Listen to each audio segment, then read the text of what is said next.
Ya, ini saya bawakan teh panas untuk diminum sambil kita ngobrol. Terima kasih. Ya, masih belum mules-mules kan? Belum ya. Jangan, tapi ada dokter. Ada dokter aman soalnya. Sudah ada Faliza di sini sedang menunggu kelahiran bayinya.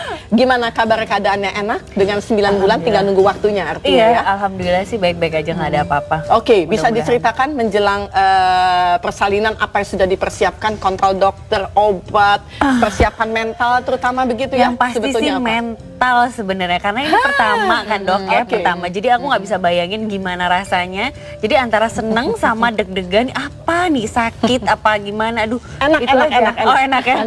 enak. Mudah-mudahan sih. Saya 3 anak dengan spontan, jadi sepertinya harus dinikmatin, enak sekali. Mudah-mudahan, amin. Ya, terus dengan mengenai masalah yang terjadi kita bicarakan preeklampsia gitu, sebetulnya masalah periksa darah, periksa urin itu dalam proses kehamilan di awal sampai dengan akhir ini sejauh ini bagaimana kondisinya? Aku awal hamil kebetulan waktu itu aku di deteksi tuh tokso. Jadi pas awal hamil semua dicek. Darah, urin, pagi hari. Jadi apa namanya, total semua dicek, tapi yang dilihat sih alhamdulillah nggak ada apa-apa dan masih bisa diatasi.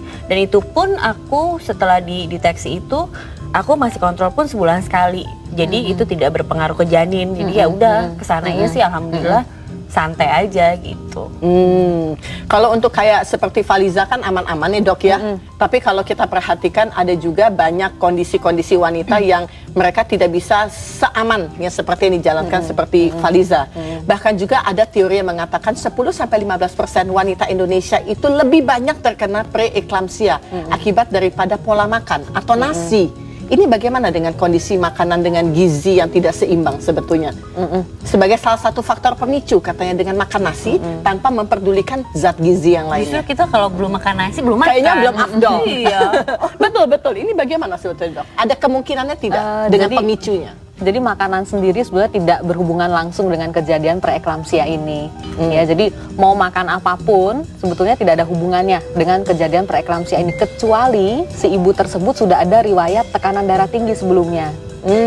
Jadi sudah ada faktor predisposisi yang kita sebut faktor predisposisi ya.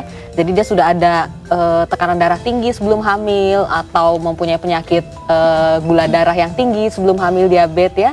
Itu mempermudah terjadinya preeklamsi. Nah, dalam kasus-kasus seperti ini memang kita harus lebih hati-hati karena makanan juga bisa berkontribusi. Tetapi pada ibu-ibu yang sehat, tidak ada riwayat darah tinggi dan tidak mempunyai faktor predisposisi seperti yang hamil pertama, Di diabetes sini kan dan juga sebagainya. dikatakan ada faktor predisposisinya ini akibat kegemukan atau obesitas. Apakah ini merupakan faktor yang paling banyak terjadi dengan akibat daripada obesitas itu sendiri? Iya. Jadi faktor-faktor predisposisi ini adalah faktor yang mempermudah seseorang mendapatkan preeklamsi. Tetapi belum tentu. Jadi belum tentu kalau dia obes pasti preeklamsi. Jadi tidak seperti itu. Jadi kalau dia obes mempermudah dia untuk mendapatkan preeklamsi. Tapi belum tentu juga akan terjadi preeklamsi. Seperti itu gambarannya. Oke.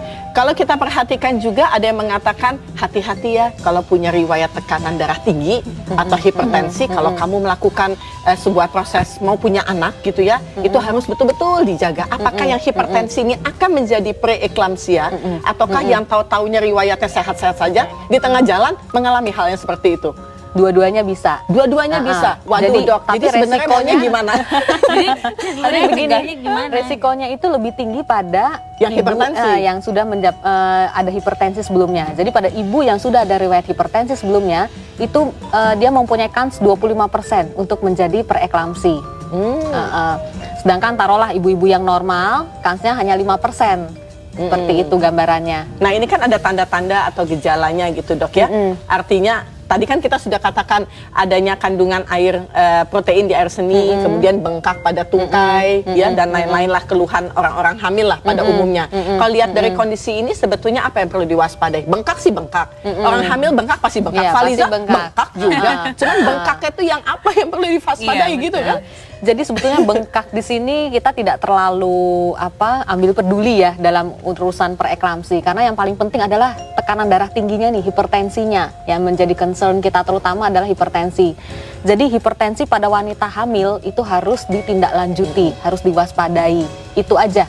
Kalau urusan bengkak, kadar protein dalam urin itu bisa kita cek berikutnya. Tetapi deteksi dininya itu dengan gejala pertama yang kita temukan adalah tekanan darah tinggi pada ibu yang sedang hamil. Makanya kalau orang hamil mesti periksa darah setiap sebulan sekali ketika Iya, kontrol sebulan ke dokter gitu Iya, ya. iya. Itu wajib ya Wajib. sebetulnya, makanya harus setiap sebulan sekali. Iya. Gitu loh. Rajin dong. Aku sempet yang sebulan sekali, cuman aku pikir karena aku deteksi tokso itu, kalau misalkan nggak ada pun mungkin kayaknya kayak nggak pernah sebulan sekali untuk cek darah, kayaknya nggak perlu ya, nggak?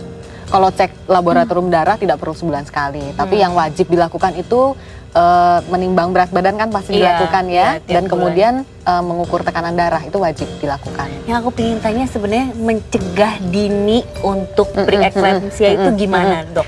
Jadi sebetulnya preeklamsia Soalnya kan ngeri ini juga.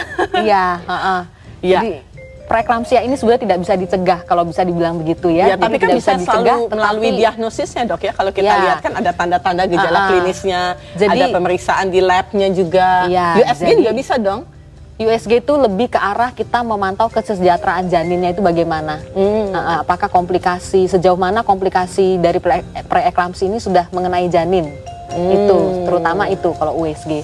Iya. Jadi sebetulnya preeklamsia ini kita tidak bisa mencegahnya, tetapi kita bisa mendeteksi dini.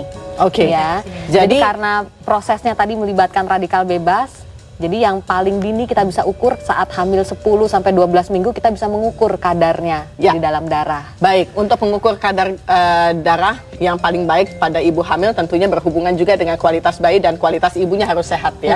Ya, oke. Jadi setelah ini juga kita akan bertanya lebih jauh sebetulnya dengan preeklamsi dan juga sampai eklamsia berat itu apa yang harus dilakukan karena harus masuk rumah sakit dan seorang ibu harus memutuskan kalau janinnya ini sehat harus diperpanjang, kalau misalnya tidak semua itu di tangan si ibu dan tentunya dokter yang memang ahli di bidangnya.